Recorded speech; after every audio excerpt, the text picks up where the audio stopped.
사사기 10장 1절부터 16절까지 말씀입니다. 금요봉의 사사기 18번째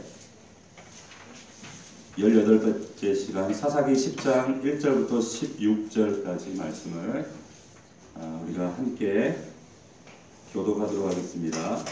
제가 가지고 있는 성경은 구약성경 379면에 있습니다.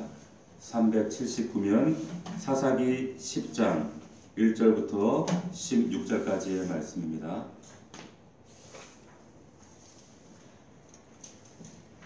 사사기 10장 1절부터 제가 먼저 읽고 여러분들이 교독합니다. 아비멜렉의 뒤를 이어서 이사갈 사람 도도의 손자 부하의 아들 돌라가 일어나서 이스라엘을 구원하니라. 그가 에브라임 산지 3일에 거주하면서 이스라엘 사사던 지 23년 중에 3일에 전사되었다. 그 후에 길르앗 사람 야일이 일어나서 20년 동안 이스라엘의 사사가 되니라. 그에게 아들 6명이 있어 어린 나귀 30을 타고 성읍 30을 갔는데 그 성읍들은 길르앗 땅에 있고 오늘까지 고리아에 있느니라 그러더라. 야일이 죽음의 가문의 장사되었더라.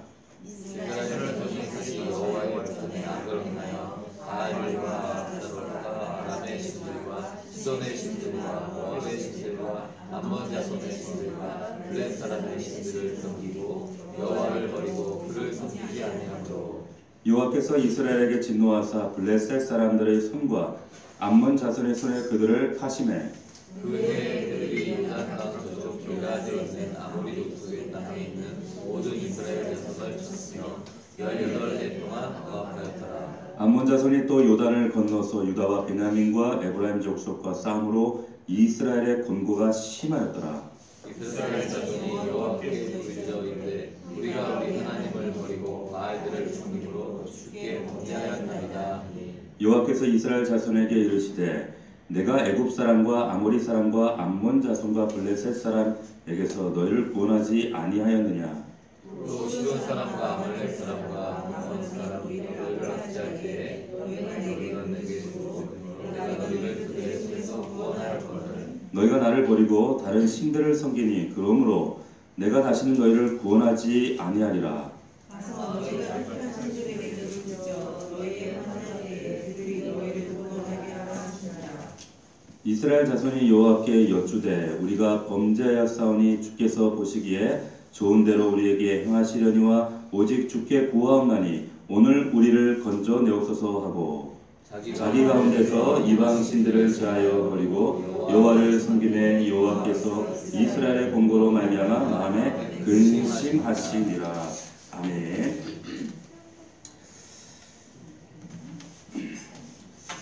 사사기간의 18번째 시간, 오늘은 여호와께서 근심하시니라. 여호와 긴 제목으로 하나님 말씀 함께 은혜를 나누겠습니다. 이스라엘 백성들의 그 반복되어지는 그 행악들, 패턴들을 보면 하나님 앞에 범죄하고 또 부르짖고 또 회개하면 하나님께서 사사를 보내시고, 이 사사는 그로부터 수백 년 이후에 예수 그리스도, 영원한 사사가 되시는 예수 그리스도를 예표하는 모습이죠.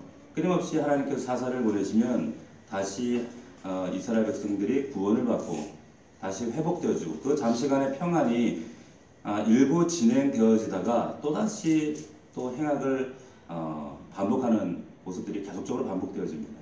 이것이 이스라엘 백성들의 비단 저들의 단면이 아니라 사실은 인류 역사 가운데, 그리고 성경 속에 등장하는 모든 사람들 가운데 그게 바로 우리들의 모습이다 하는 사실. 그래서 하나님 앞에 우리의 이런 연약함과 곤고함과 나약함을 인정하는 것이 사실은 믿음의 시작입니다. 세상 사람들은 내가 잘나고 나의 연약함을 노출하지 않고 나의 능력을 과시하고 그렇지만 주님 앞에, 십자가 앞에 우리가 드러나게 될 때 우리가 얼마나 무기력한 사람들인가, 죄에 쉽게 무너지는가, 얼마나 우리가 하나님 앞에 죄인일 수밖에 없는가 라는 사실을 우리가 너무 처절하게 발견하게 돼요. 근데 그때 은혜가 임한다는 겁니다. 그런데 이 사사기 말씀의 이 패턴들을 가만히 보게 되어지면 항상 범죄했을 때 외부의 적의 이제 블레셋이라든지 암몬을 통해서 하나님이 대적을 일으키시고 그들을 또 심판하시죠. 그런데 그 패턴들이 조금씩 달라지기 시작을 해요.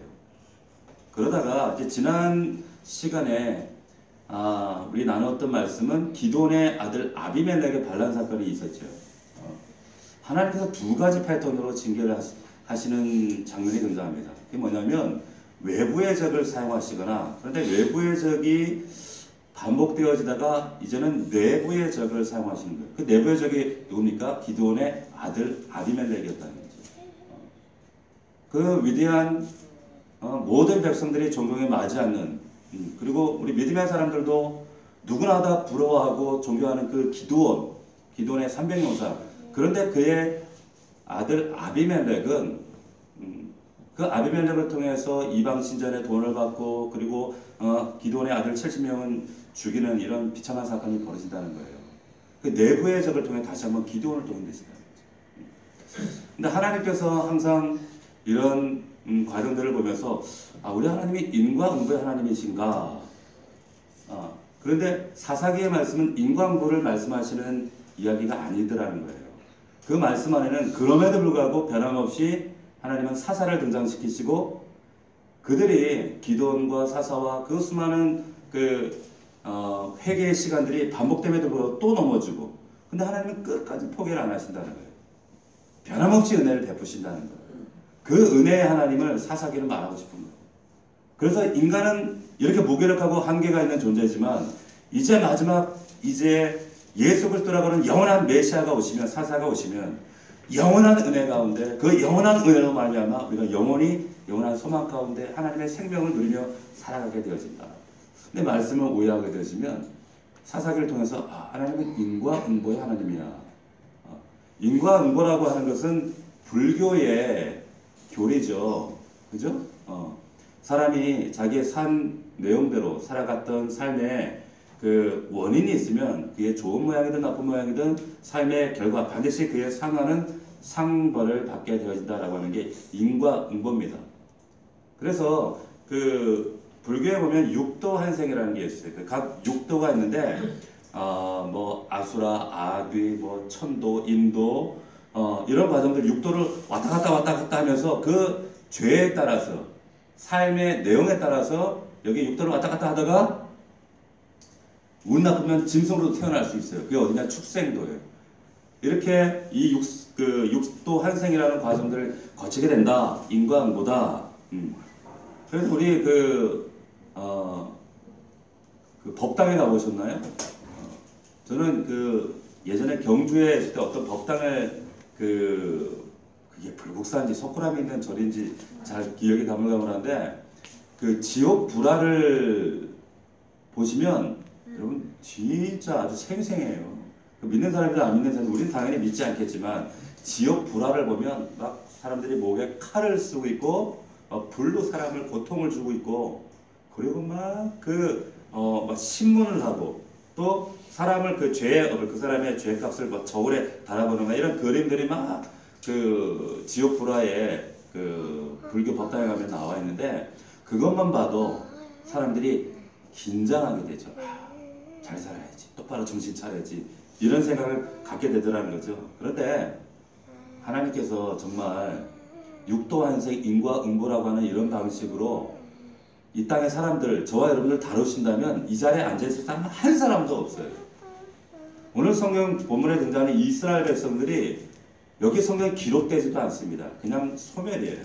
쓸어버리면 그만이에요. 따지고 뭐 피조물인데 쓸어버리면 그만인데, 하나님께서 그런 비참한 인생들 가운데 인간보가 아니라 또 은혜를 보내세요.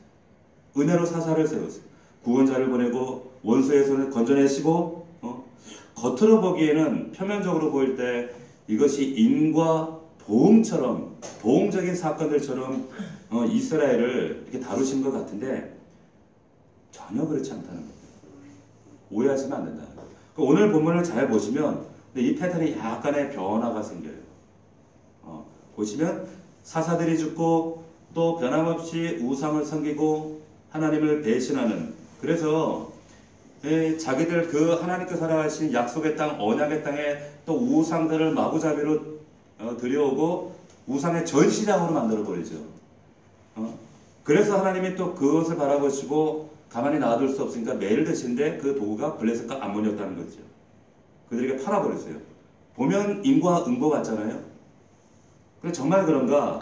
자, 6절을 보시면 이제 이들의 죄악의 우상 목록이 등장하는데 13, 6절을 보세요.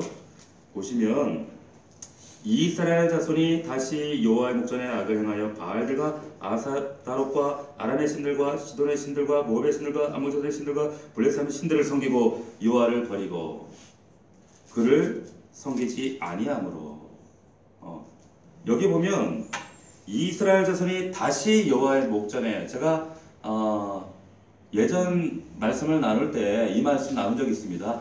다시 여호와의 목전에 악을 행했다라고 할 때 이 다시라고 하는 말은 무슨 뜻이라고 했어요? 다시, 사사기보면 다시 악을 행하고 다시 목전에 악을 행하고, 이 다시라고 하는 말은 그때그때마다 죄가 점감된다는 거예요. 다시 죄를 더 증가시키고 더 증가시키고, 이 말이 다시. 그러니까 우리말에는 이것이 의미가 분명하게 와닿지 않는데 원어 성경은 이것이 분명하게 의미가 의도적으로 이것을 기록하고 있다는 거죠. 죄가 나날이 참 그때마다 더 심해져요. 더 악해져요. 더 사악해지더라는 거예요. 이들의 죄, 여기 보세요. 완전히 우상들의 전시장이잖아요. 이들 안에 있었던 우상이 아니라 사실 우리 안에도 각자의 우상들이 너무 많아요. 너무 많다는 거죠. 자, 그래서 하나님께서 이들이 우상을 섬기는 자리로 다시 반복적으로 추락하자 하나님께서 대적들, 블레셋 암몬들을 보내셔서 호되게 내리치신단 말이에요. 그 이스라엘이 늘 그랬던 것처럼 그러면 이제 호되게 매를 맞으면 어떻게 해요? 울어, 또 부르짖잖아요. 또 못 살겠다, 하나님 살아계시면 이럴 수 있냐고 살려달라고 떼쓴단 말이에요. 자, 본문 10절입니다. 10장 10절 같이 한번 읽어봅시다. 시작. 이스라엘 자손이 여호와께 부르짖어 이르되 우리가 우리 하나님을 버리고 바알들을 섬김으로 주께 범죄하였나 하니.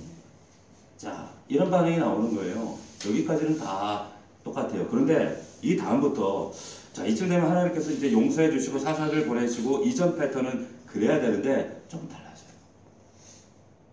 이전과 좀 달라집니다. 어떻게 달라지는가? 이제 하나님이 너 다음부터는, 그러니까 너희들 매 맞기 전에 말 좀 듣지 그랬어. 자려 하고 이제 넘어가실 만한데 양상이 달라져요. 어떻게 달라지는가? 하나님 막 심술을 부리시듯이 나한테 그러지 말고 니네들 섬기던 바알한테 가? 이렇게 나오세요. 전에하고는 전혀 다른 양상을 보이시는 거예요. 자, 10장 11절부터 한번 14절까지 한번 읽어봅시다. 시작.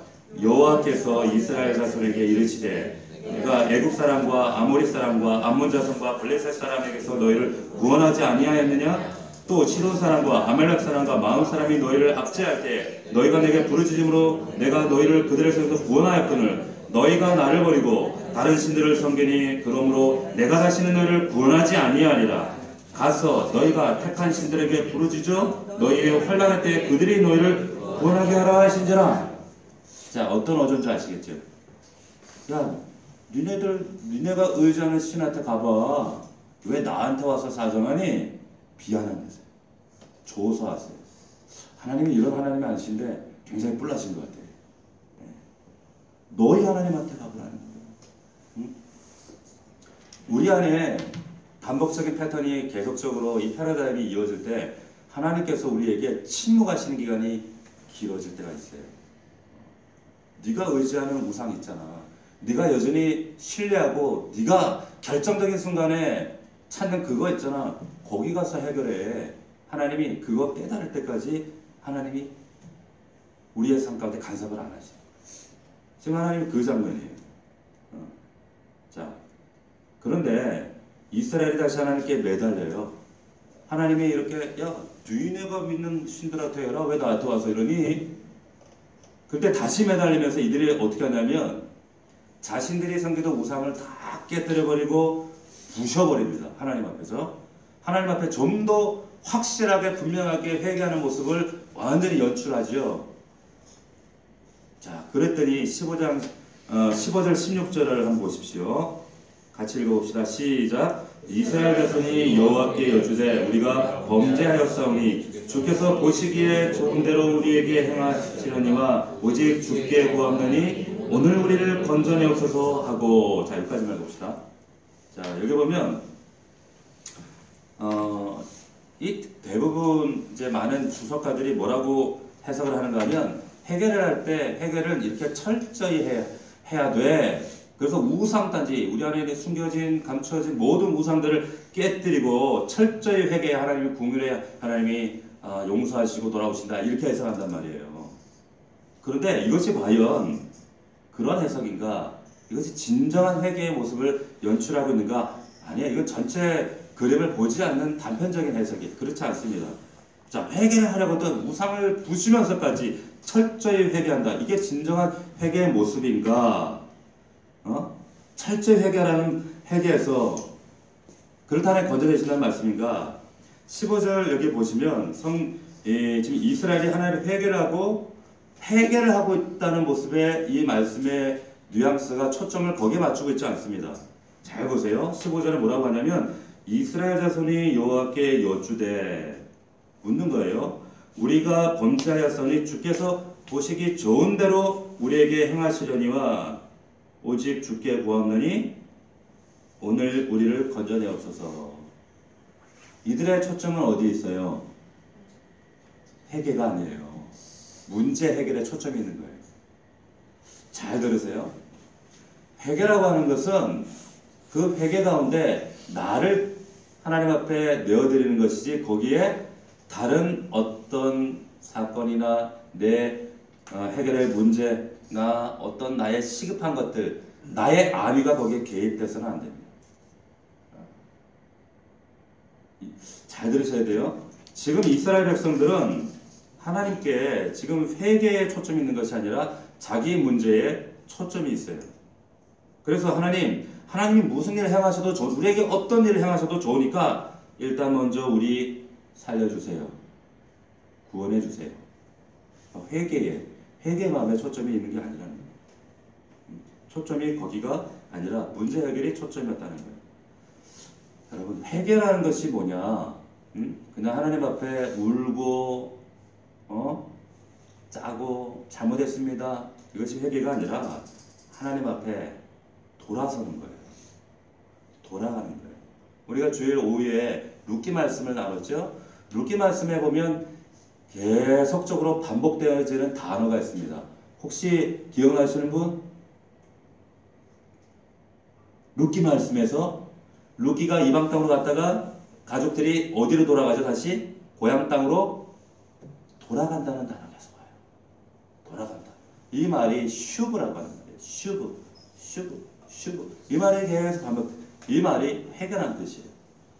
약속의 땅으로, 하나님의 말씀으로, 하나님의 땅으로, 하나님께로 돌아가는 거예요.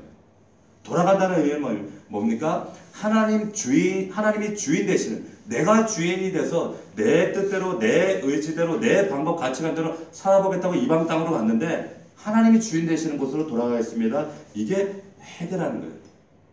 그러니까 결국 회개는 하나님, 나는 죽어마땅한 존재입니다. 나는 내 힘으로 할 수 없습니다. 하나님께로 돌아가겠습니다. 하나님, 나를 마음대로 당신의 뜻대로 하십시오. 이것이 회개라는 거예요. 그런데 이스라엘 백성들이 오늘 말씀해 보면 신상을 부수고 하는 이런 연출 퍼포먼스를 하지만 그런 회개가 초점이 아니라 자기 안위를 구하는 거예요. 다시 말하면 하나님, 회개해 드릴 테니까 옛날에 그랬던 것처럼 늘상 우리가 반복적으로 고백했던 것처럼 회개하지만 그러나 내 소원 들어주세요. 지금 시급한 내 응답의 문제, 지금 우리 가정의 문제, 내 직장의 문제, 우리 가정의 건강 문제 있잖아요. 이거 하나님 들어달라는 거예요.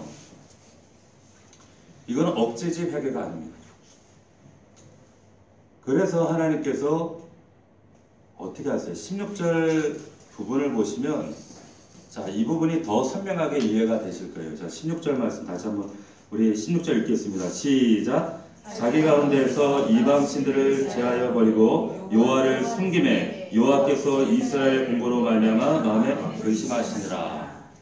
자, 이쯤 되면 하나님이 사사를 보내시거나 어떤 구원의 방편을 제공하시는데 여기 말씀에는 이전 패턴하고 전혀 다른 이스라엘의 곤고로 말미암아 마음에 근심하십니다. 이렇게 회개하는데 하나님이 왜 근심하실까요? 회개가 아니라는 거예요. 자, 여기에 말씀 보면 하나님께서 이스라엘의 부르짖음을 들으시고 그들의 곤고로 인해서 마음에 근심하셨다. 여기 곤고라는 말로 번역되어 있는 히브리어가 아말이라는 단어인데 이거는 고통, 고난이라는 뜻이 아니라 이 곤고라는 의미는 쉽게 번역하면 이거예요. 사악한 모습이라는 거. 진절이 나는 모습이라는 거. 그들의 진절이 나는 모습 때문에 하나님이 지금 근심하셨다. 이 근심했다는 말은 뭐냐면 걱정했다, 야 진짜 안타깝다 이런 말이 아니라 하나님이 너무 싫다는 거예요. 너무 싫다는 표현을 하나님이 근심하셨다 이렇게 말씀하셨다는 거예요. 뭘 하나님께서 이걸 사악한 모습이다, 진절이 나는 모습이다, 이 곤고함을 하나님이 뭐라고 이해하신 걸까요? 이걸? 하나님이 야 니네 신한테 너희들 그렇게 따르는 너희들의 우상에게 가라 하실 때 부르짖을 때 하나님께서 그들에게 거절하시잖아요. 근데 이들은 이제 신상을 깨뜨리면서 막 하나님께 연출하면서 하나님 이렇게 하니까 이렇게까지 하는데 이런 행동을 보여드리니까 하나님 응답해 주세요 라고 하는 이러한 그런 행동조차도 하나님께서 믿어주시려고 하시지 않았다는 뜻이에요. 왜 그럴까요? 진정성이 없는 거예요. 나를 드림이 없는 거예요. 회개라는 것은 주 앞에 돌아와서 나를 드림인데 나를 드림이 아니라 그런데 거기에는 또 나의 이해가 있는 거예요. 내 이해관계, 나의 안위가 있는 거예요. 하나님 이게 진절이 난다. 야, 내가 한두 번 속니? 한두 번 그런 걸 봤니? 자, 하나님이 너무 싫어하신 거예요. 이스라엘 백성들이 신상을 부수고 이렇게 연극을 하는 이런 회개하는 모습, 이런 위선적인 실체를 알아차리시는 거예요. 진심이 없고 진정성이 없는 그런 회개가 아니라 하나님은 정말 나를 받으시길 원하세요. 저와 여러분이 하나님께로 돌아가기를 원하시는 거예요. 그러니까 자기 문제, 내 문제, 물론 우리가 이 자리에 하나님 앞에 내 문제 없이 나오신 분들이 누가 있겠어요? 그런데 내 기도의 제목을 붙들고 하나님 앞에 나가기 전에 먼저 그렇다면 우선해야 될 게 뭐겠습니까? 내가 하나님께 회개하는 거예요. 돌아가는 거예요. 그런 모든 이해관계, 내 모든 안위와 나의 응답을 내려놓고 하나님께 나 자신을 올려드리고 하나님과 1대1로 선명하게 그분과 마주하는 겁니다. 그럴 때에 하나님께서 우리의 문제 가운데 역사하신다. 믿을 수 있기를 주의 이름으로 축원합니다. 이게 돌아가는 회개예요. 자, 이것이 정말 그런 회개가 정말 이들에게 연출된 회개였구나. 이 다음 장에 보면 이제 입다 이야기가 나와요. 입다 비생의 아들이었던 사생자한테 입다 얘기하시죠, 그죠? 입다 이야기가 그 다음 장에 나오거든요. 그런데 입다 이야기가 나오기 전에 지금 오늘 본문의 내용을 왜 이렇게 서두로 심어두신 이유가 뭐냐? 지금부터 이제 입다가 주인공으로 해서 전개가 되어진 이야기를 보면 이제 이스라엘의 구원이 입다를 통해 진행된단 말이에요. 그런데 왜 이 얘기를 서두에 두고 있는가? 이스라엘이 회개했기 때문에 입다를 보내서 구원하는 것이 아니라 이것을 확실하게 지금 못 받고 있는 거예요. 무슨 말인지 이해가 됐어요? 이 다음에 왜 입다가 나와서 입다가 변함없이 지금 회개했기 때문에 하나님의 구원의 은혜로 사사를 보낸 것이 아니라 너희가 그렇게 회개했기 때문에 입다를 보낸 것이 아니라 너희가 그런 진정성이 없는 회개였음에도 불구하고 변함없이 하나님은 너희를 사랑하셔서 은혜를 보내신다. 이거 말씀하시는 거예요. 믿을 수 있기를 축원합니다. 하나님이 인과응보의 하나님이 아니라는 거예요. 은혜의 하나님이라는 거예요. 우리 아버지라는 거예요. 자, 바로 뒷장으로 가면 이스라엘의 그 부르짖음의 회개가 자신들의 유익을 위한 임시 방편의 가짜 연극이었다라는 것이 분명하게 확인이 됩니다. 자, 사사기 11장을 한번 가봅시다. 11장 4절을 보시면 이제 11장 4절부터 이제 입다라는 사람을 등장시킵니다. 그런데 자, 한번 4절부터 8절까지 한번 읽어봅시다. 같이 시작. 얼마 후에 암몬 자손이 이스라엘을 치려 함이라. 암몬 자손이 이스라엘 치려할 때 길르앗 장로들이 입다를 데려오려고 돕당에 가서 입다에게 이르되 우리가 암몬 자손과 싸우려 하니 당신은 와서 우리의 장관이 되라 하니 입다가 길르앗 장로들에게 이르되 너희가 전에 나를 미워하여 내 아버지 집에서 쫓아내지 아니하였느냐. 이제 너희가 환난을 당하였다고 어찌하여 내게 왔느냐 하느. 그러므로 길르앗 장로들이 입다에게 이르되 이제 우리가 당신을 찾아온 것은 우리와 함께 가서 암몬 자손과 싸우게 하려 함이니 그리하면 당신이 우리 길르앗 모든 주민의 머리가 되리라. 자, 여기 말씀 보면 자, 이들의 또 불순종으로 암몬이 쳐들어오죠. 부르짖어요. 장로들 이제 또 사사를 구합니다. 그래서 이스라엘 장로들이 입다라고 하는 사람 찾아가서 우리의 머리가 되십시오 이렇게 부탁을 하는 장면이에요. 근데 입다가 어떤 사람인가 하면 아주 길르앗 땅의 유력자의 아들이긴 아들인데 사생자예요. 사생자라는 이유 때문에 사실은 지금 찾아온 이들에게 쫓겨났어요.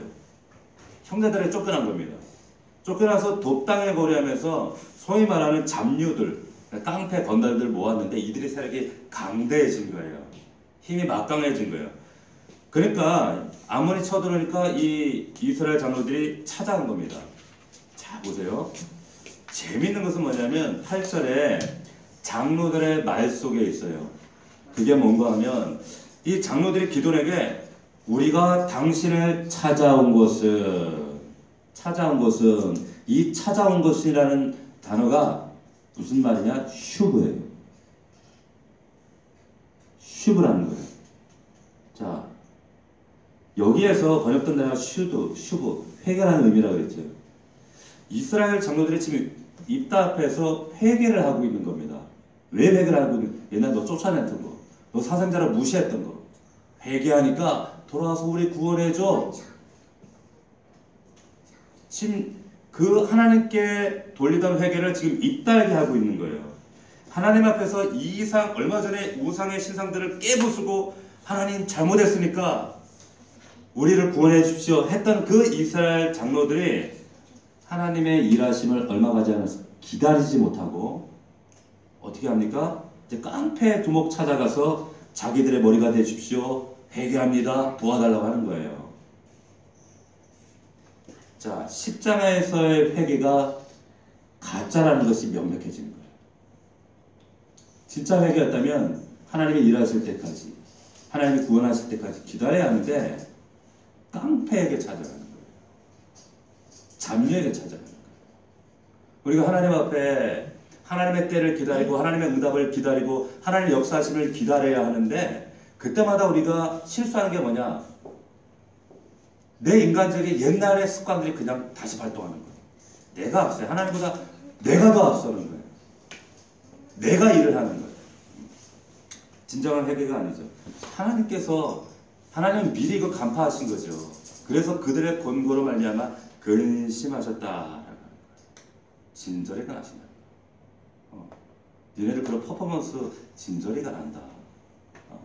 하나님은 그런 진정성이 없는 너희들의 그런 가식적인 유산적인 그것을 이용해서 그 회개라는 것을 빙자해서 너희들의 또한 유익을 너희들의 욕망을 쟁취하는 그런 회개 기도가 아니라 그런 모든 것들이 난 너를 회개의 대상으로 제물로 나는 받기를 원한다 하는 그걸 원하시는 거예요. 여러분 진정한 회개가 뭡니까? 여러분 죄에 대한 회개, 죄가 뭐예요? 선악과 따먹고 하나님의 주인 대신 내가 주인 되겠다고 선악과 따먹은 게 죄잖아요. 죄라는 정의를 잘 이해하셔야 돼요. 죄라고 하는 것은 한마디로 얘기해서 내가 주인 되고자 하는 거예요. 그래서 나의 애녹성을 쌓는 거예요. 가인처럼. 내 나라, 나의 바벨탑을 쌓는 거예요. 성경은 그걸 죄라고 하는 거예요. 우리가 말하고 하는, 우리가 알고 있는 살인죄, 간음죄, 사기죄, 이거는 그 죄의 현상이란 뿐이라는 거죠. 그래서 이 죄가 하나님을 주인 되심으로 섬기지 못하고 내가 주인 돼서 내 마음대로 내 뜻대로 살고자 했던 그 모든 것들을 깨닫고 슈브 하나님께로 돌아가는 것. 이것이 회개라는 거예요. 회개. 이것이 진정한 회개라고 하는 거지. 우리 주님이 내 삶의 진짜 주인이라고 믿으시면 아멘 합시다. 이번 한 주간 주님이 나의 삶 가운데 주인 되셨으면 아멘 합시다. 아멘은 잘하는데 진짜 주인이냐 이거예요. 솔직히 딱 까놓고 솔직히 한번 얘기해 봅시다. 진짜 주인이에요? 너 가라, 멈춰라. 정말 주인이셨어요? 진짜 주인이었어요?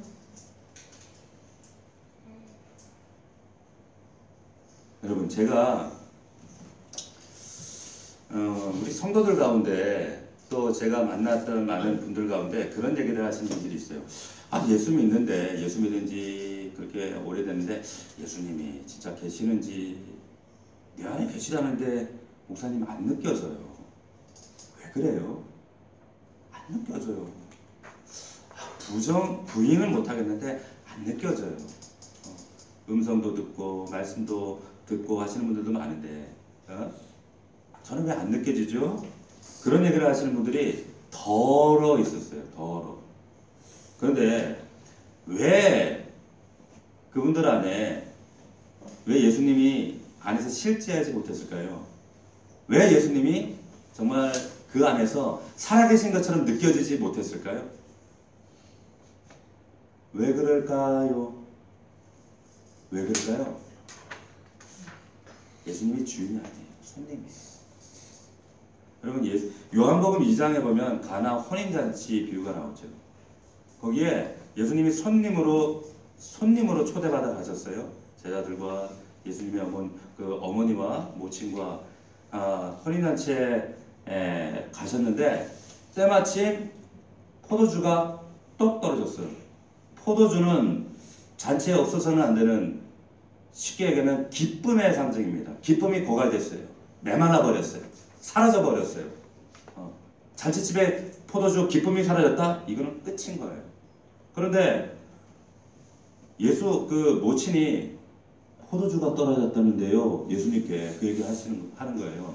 예수님이 뭐라고 하시죠? 그게 나하고 무슨 상관이에요? 여자요. 그게 나하고 무슨 상관이에요? 이 여자라고 하는 것은 우리나라 뉘앙스라면 되게 예수님 상당히 좀 네 가지가 없으시네? 그런 의미가 아니라 그 이스라엘 문화는 존칭이에요. 여자요. 이게 나하고 무슨 상관입니까? 상관이 없지. 손님인데 무슨 상관이에요? 떨어진 거 주인 사정이지. 그런데 어머니가 뭐라고 하느냐면 무슨 말씀을 하시든지 하인들에게 시키는 대로 해라. 무슨 말입니까? 주권을 주인으로 인정해라. 인정해 드려라. 어떤 말씀을 하시든지 인정해라는 거예요. 근데 그 다음부터 기적이 일어나요. 손님으로 계실 때는 아무런 기적이 없었어요. 주인 되실 때 예수님이 주권을 잡으셨을 때 그 삶 가운데 물이 변해 편으로 바뀐 역사입니다. 왜 내 삶에 아무런 예수님 살아계신 똑같은 느낌이 없을까요? 손님이어서 그래요. 아직도 예수님이 구원받은 건 맞아요.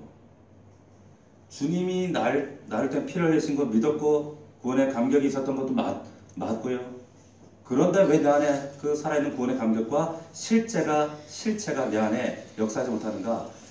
여전히 예수 그리스도가 내 안에 주인이 아니에요. 손님이에요. 자, 다시 한번 묻습니다. 예수 그리스도가 내 삶에 한 주간 동안 주인이었다고 고백할 수 있는 분만 아멘. 아멘 쏙 들어가 버렸네. 손님인가 주인인가 그 차이예요. 주인이면 들려요. 그분이 주인일 때 반응해요. 주인이면 순종해요. 교감이 이루어져요. 자, 회개란 그겁니다. 회개란 돌아가는 거예요. 약속의 땅, 하나님의 땅, 하나님이 주인이신 그 약속의 그 땅으로 돌아가 주인임을 인정하는 자리로 돌아가는 거예요. 제가 신방을 가잖아요. 참 신방을 많이 다녔어요. 좀 과거에. 옛날에 비해 요즘엔 너무 참 신방할 일이 많이 없지만 하루에 뭐 신방을 많을 때는 15집 한 집에 30분씩 내가 신방을 하는지 내가 신방을 당하는 건지 모르고 막 쫓아다닐 때가 있어요. 그런데 신방을 가면 목사님 편히 앉으세요. 집처럼 생각하시고 편히 앉으세요. 무슨 맛있는 거 이거 드세요. 뭐 필요하면 말씀 편히 계세요. 안 편해요. 절대 안 편해요. 왜 안 편해요? 내 집이 아니니까. 제가 한 번은 그 성도들의 집에 가면 사실 제가 일부러 방문을 열어봅니다. 왜 열어보냐면 집에 신방을 가면은 엉뚱한 물건들이 있어요. 웬 베트남에서 선물 받아서 사왔어요. 선물 받은 물건이 웬 우상단지가 쭉 있고 어떤 집에 갔더니 세상에 집사님 집에 성모 마리아가 있는 거야. 그리고 뭐 인도 코끼리, 그건 우상인지도 몰랐겠지. 코끼리 손이 막 3개 4개 있는 거 이거. 신방을 왜 하느냐면 집안에 하나님의 말씀과 진리에 반대되는 것들, 그런 것들 청소하는 거예요. 영적으로 청소하고 보이는 것도 청소해요. 저는 심지어 애들 책도 갖다 버리게 해요. 해리포터 뭐 이런 거. 뭐 마법사 책들, 뭐 마법 천자문 이런 거 다 버리게 해요. 왜냐? 우리가 영적으로 혼탁해지면 그것이 반드시 똥이 있으면 똥파리가 모이듯이 더러운 것이 있으면 악한 영들이 장난하는 통로가 됩니다. 그래서 일부러 방을 이렇게 열어본단 말이에요. 아이고 목사님 이러시면 안 된다고. 편히 지내라며. 그러면서 열어보면 난리를 쳐. 그 방에 알면 안 된다고. 그 방에 알면 안 된다고. 난리를 쳐요. 저는 아무리 목사라 그래도 손님이에요. 손님. 그 집의 주인 될 수가 없죠. 그런데 내 안에 주님을 모시는데 주님을 여전히 주인이 아니라 손님 취급해요. 아유 주님 여기는 건드시면 안 돼. 아유 주님 여기는 내 영역. 주님 여기까지만 합시다. 주님의 영역 내 영역. 이러시면 곤란합니다. 이러면 주님 참 당신과 상대하는 거 한번 고려해봐야 됩니다. 까딱까딱 카톨릭 갈 수 있습니다. 이 주님 막 겁박하면서. 여러분 주님 앞에 돌아가는 것, 온전히 전적으로 돌아가는 게 이게 회개예요. 근데 이 백성들은 이 온전한 회개가 안 했다는 거예요. 퍼포먼스 했다는 거예요. 자, 입다의 사건을 통해서 그대로 증명되지 않습니까? 이 진정한 회개라고 하는 것, 하나님이 주인 되심을 인정하는 게 이게 회개라고 지금 제가 말씀드렸어요. 근데 에베소서는 이걸 뭐라고 표현하고 있는가 하면 참 재미있는 표현을 씁니다. 통일이라고 해요. 통일. 우리의 소원은 통일이 아니라 예수 그리스도와 나와의 통일이라고 말씀해요. 우리 한번 찾아봅시다. 에베소서 1장 7절 말씀 한번 찾아보겠습니다. 1장 에베소서 예수 그리스도 하나님께로 돌아서는 것, 온전히 내 전인격이 내가 돌아서고 진정성 있는 모습으로 주님 앞에 서는 것, 그분의 주인 되심을, 하나님이 내 인생의 정말 주인 되심을, 손님이 아니라 주인 되심을 인정하는 것, 에베소서 기자는 바울은 이것을 통일이라고 얘기를 해요. 자, 7절부터 한번 제가 읽겠으면 따라 보세요. 우리가 그리스도 안에서 1장 7절입니다. 우리가 그리스도 안에서 그의 은혜의 풍성함을 따라 그의 피로 말미암아 구속 곧 죄 사함을 받았으니 이는 그가 모든 지혜와 총명으로 우리에게 넘치게 하사 우리에게 넘치는 거죠. 넘치게 하사 그 뜻의 비밀을 우리에게 알리셨으니 곧 그 기쁘심을 따라 그리스도 안에서 때가 참 경륜을 위하여 예정하신 것이니 10절 같이 읽습니다. 시작. 하늘에 있는 것이나 땅에 있는 것이나 다 그리스도 안에서 통일되게 하려 하십니다. 여기 나와 있는 이 통일, 헬라에 보면 에나케팔라이오라고 하는 이 통일, 그런데 앞에 에나라고 하는 접두사가 있어요. 엄밀히 얘기하면 그냥 통일이 아니라 재통일이에요. 재통일. 에나라고 하는 접두사가 다시라고 하는 말이거든요. 그러니까 재통일, 재통일하게 하신다는 거예요. 다시 하나님께 가게 하신다는 거예요. 골로새서는 그게 골로새서 말씀에는 뭐라고 했냐면 모든 만물이 먼저 계신 그분 안에 함께 선다 이렇게 말씀하고 있어요. 통일되어 하나 되어 연합하여 함께 서는 것. 하늘에 있는 것이나 골로새서의 표현을 빌리면 하늘에 있는 것들이나 땅에 있는 것들 심지어 천사들까지 그리스도로 말미암아 그분을 통해 왔기 때문에 그리스도를 위하여 창조되었기 때문에 다시 재창조되어진다 이 말이에요. 이것이 회개입니다. 이게 돌아서는 거예요. 그게 뭐라고요? 그분의 주인 되심을 인정하는 게 이게 통일이라는 거예요. 통일. 남과 북이 하나 되는 거 그것도 우리가 소망해야 되지만 주님과의 이 통일되는 것, 내가 그의 주 되심을 인정하는 것, 슈브 돌아가는 것. 그럴 때에 만물이 그 안에서 온전히 하나 된 것처럼, 온전히 통일된 것처럼 온전히 합하여질 수 있게 된다. 어떻게 할 때? 주 되심을 인정하여 드립니다. 주 되심. 내 삶의 모든 영역, 물질과 시간과 나의 생각과 나의 의지 모든 것의 주인, 주 되심을 성취해 드리는 거예요. 어떻게 하면 그 주 되심이 성취될까요? 어떻게 하면 진정한 회개에 돌아선 그 주 되심이 우리 안에 이루어지는가? 그래야 그 하나님의 나라가 내 안에 이루어지고 그 십자가의 능력이 회복되어지는데 이것이 어떻게 가능한가? 나의 존재성을 부인하셔야 돼요. 나의 존재성. 이 말을 성경의 표현대로 빌리면 뭐예요? 자기를 부인하는 거예요. 나를 부인하는 거예요. 부인. 자, 갈라디아서 2장 20절 우리 양육하신 분들 다 암송했어요. 그죠? 우리 김현정 성도가 암송을 아마 잘 안 차도 알 거예요. 그죠? 내가 그리스도와 함께. 우리 윤재성 집사님도 암송하는 아주 그죠? 암송해 봅시다. 시작. 내가 그리스도와 함께 십자가에 못 박혔나니 이제는 내가 사는 것이 아니요 오직 내 안에 그리스도께서 사시는 것이라. 이제 내가 사는 것은 나를 사랑하사 나를 위하여 자기 자신을 버리신 하나님의 아들을 믿는 믿음 안에서 사는 것이라. 아멘입니까?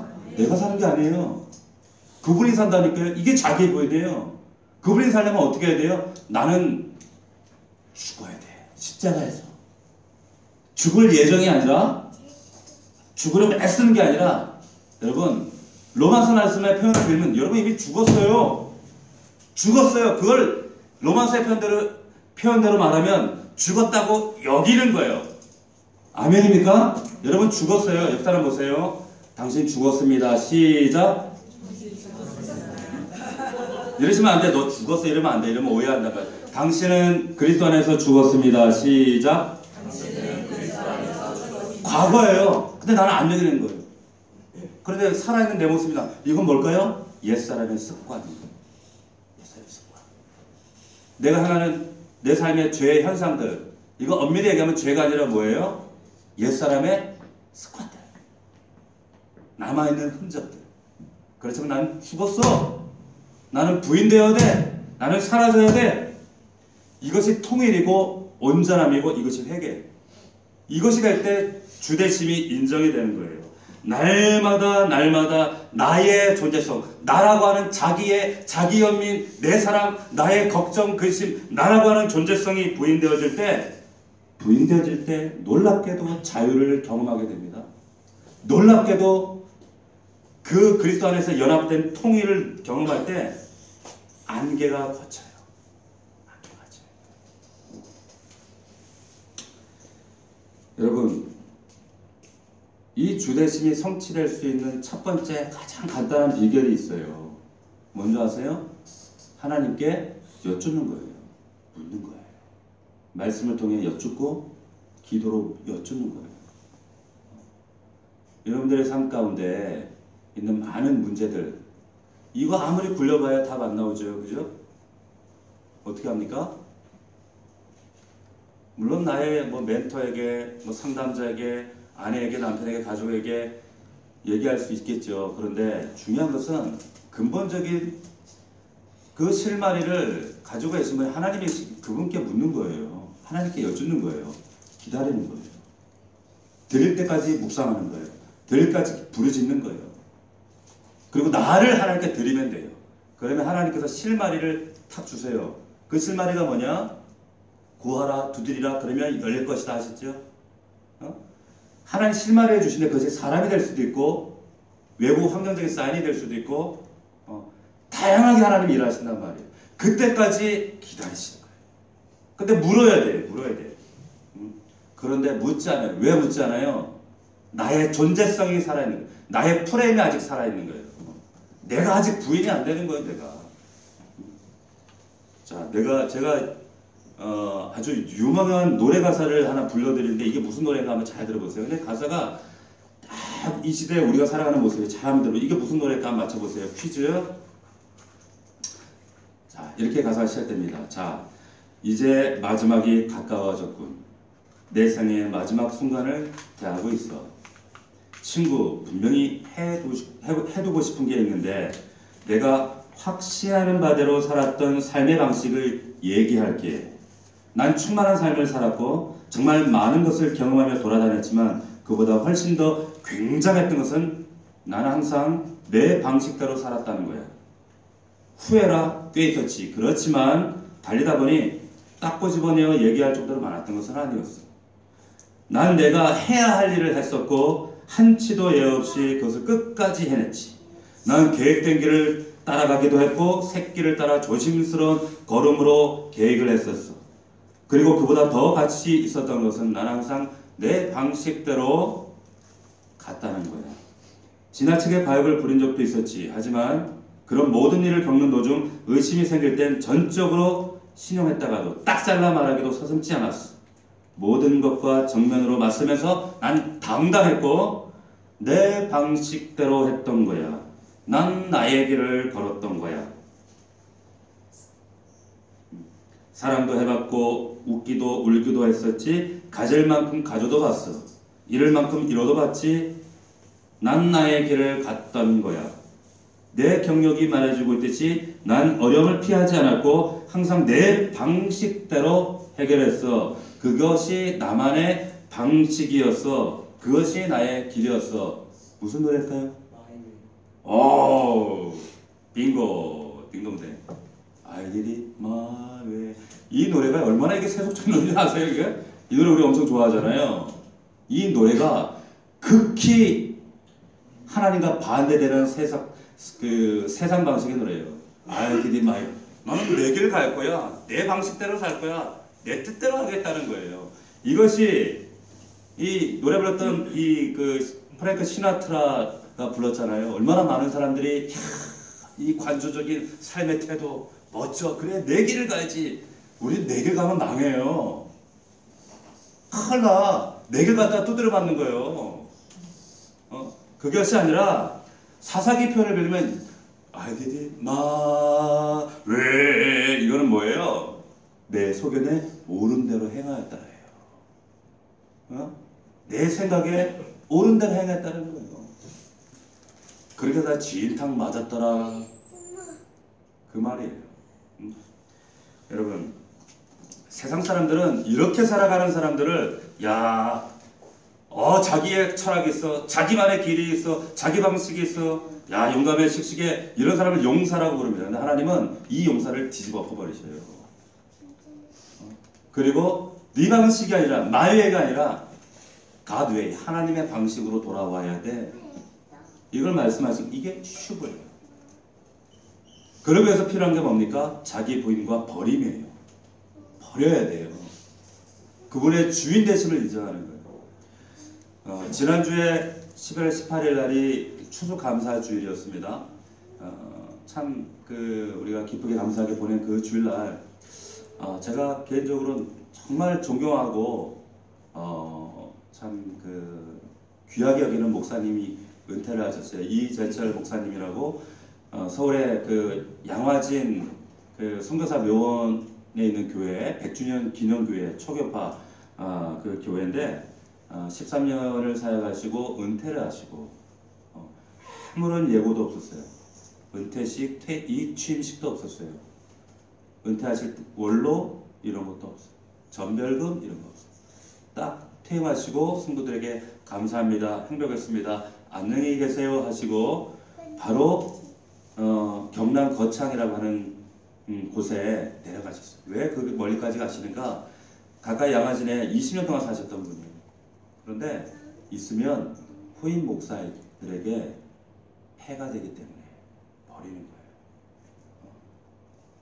지금 여기저기 한국교회가 욕을 먹고 있죠. 세습 때문에. 버리지 못해서, 욕심을 버리지 못하고 부자 세습을 그것이 마땅히 자기만의 세상 논리 가지고 바벨론 논리를 가지고 그렇게 자식들에게 물려주는 그런 교회들이 참 손가락질을 당하고 있는 이때에 이재철 목사님이 모든 성도들이 그 교회도 수만 명이에요. 그 교회에 지금 공동 담임 목사 중에 한 분이 전에 저와 이전 교회에 있었던 목사님이 이번에 담임 목사님이 되셨어요. 공동 담임으로. 그래서 제가 몇 번 교회를 방문하고 또 이야기도 나누고 했었는데, 여러분 그 오래도록 참 피를 쏟고 마음을 쏟고 영혼을 쏟아서 세운 그 갖고 놓은 그 교회, 그 모든 기득권을 버릴 수 있다는 거, 그게 여러분 쉬울까요? 쉽지 않아요. 근데 버릴 때 자유예요. 목사님이 사도행전 28장 41절 말씀, 마지막 말씀, 하나님 나라를 전파하며 주 예수 그리스도에 관한 모든 것을 담대하게 거침없이 가르치더라. 이 말씀을 본문으로 마지막 말씀하시고 떠나셨어요. 말씀 가운데 이런 얘기를 하셨어요. 뭐라고 하셨냐면, 버리지 않으면 얻을 수 없습니다. 육체의 소욕은 거침없이 버려야 깊은 영성을 얻을 수 있습니다. 오늘을 거침없이 버려야 새로운 내일을 얻을 수 있습니다. 낡은 부대를 거침없이 버려야 새 포도주를 담는 새 부대를 지닐 수 있습니다. 그러므로 하나님께서 후임 공동 담임 목사님들을 통해 거침없이 내려오실 새로운 차원의 은혜를 얻기 원하신다면 성도님들은 이제부터 이재철 목사를 버리셔야 합니다. 저를 버리되 철저히 버리셔야 합니다. 그리고 모든 것들을 버리시고 아무것도 가지 않고 예배 후에 바로 차를 타고 거창을 하셨어요. 여러분 대비되지 않습니까? 명성교회와. 그렇죠. 근데 이 안에 진짜 자유가 있어요. 진짜 기쁨이 있다니까요. 버리지 못하기 때문에, 버리지 못하는 것은 아직 그분이 주인 되시지 못해서 그런 거예요. 그분이 아직 손님이기 때문에 그런 거예요. 버릴 때 채워져요. 버릴 때 충만해집니다. 그렇게 떠나셨습니다. 여러분, 이스라엘 백성들이 우리가 앞서 나왔던 것처럼 이 회개는 진정한 회개가 아니에요. 부르짖고 우상까지 깨뜨렸지만 하나님은 그 곤감을 보시고 근심하셨다. 진전이 나셨다는 거죠. 진정한 회개란 그것이 아니라 정말 하나님께 나의 모든 이해관계, 나의 자아를 부인하고 깨뜨리고 나를 드리는 거예요. 그분께 나를 바쳐드리는 거예요. 나의 욕망, 자기 연민, 자기의 내 걱정, 나의 어떤 세상의 열망들, 이런 것들을 다 주님 앞에 포기하고 내려놓고 부인하는 것, 이것이 진정한 회개다. 그때 기적과 진정한 삶의 응답이 이루어지는 줄로 믿으시기를 축복합니다. 이게 진짜 축복이에요. 하나님이 내 안에 진짜 하나님이 되시려면, 그 하나님이 내 안에 정말 은혜와 감격과 기쁨으로 진짜 내 속에서 역사하시려면 나의 존재성을 부인하고 내가 주인되고 있는 영역을 부인하고 주권을 손님으로 계시던 그분에게 진짜 이양해 드리셔야 돼요. 그럴 때 이것을 하나님은 회개로 여기셔요. 그것을 인정하시고 그것을 하나님께 돌아왔다고 인정하시는 거예요. 그럴 때에 정말 하나님이 주시고자 하는 은혜가 임합니다. 정말 그 은혜가 여러분들의 가정과 일터와 삶에 넘치게 되어지는 거예요. 그 은혜가 왜 내 안에 실제화되지 못하는가? 아직 내가 버리지 못한 게 많아서. 무엇보다 뭘 버리지 못해요? 나 자신을 버리지 못하는 거예요. 내 자아를 버리지 못하는 거예요. 말씀을 여러분들 기억하시면서 정말 하나님 앞에 우리 자신을 다시 한번 말씀을 통해 조명하시고 하나님 주님 앞에 진정한 돌아섬이 있기 원합니다. 나의 어떤 욕심을 이해관계를 올려드리는 것이 아니라 하나님 앞에 내 마음과 내 삶을 온전히 집중하여 올려드리기 원합니다. 그런 고백으로 믿음으로 나아가는 저와 여러분들 되시기를 주의 이름으로 축원합니다.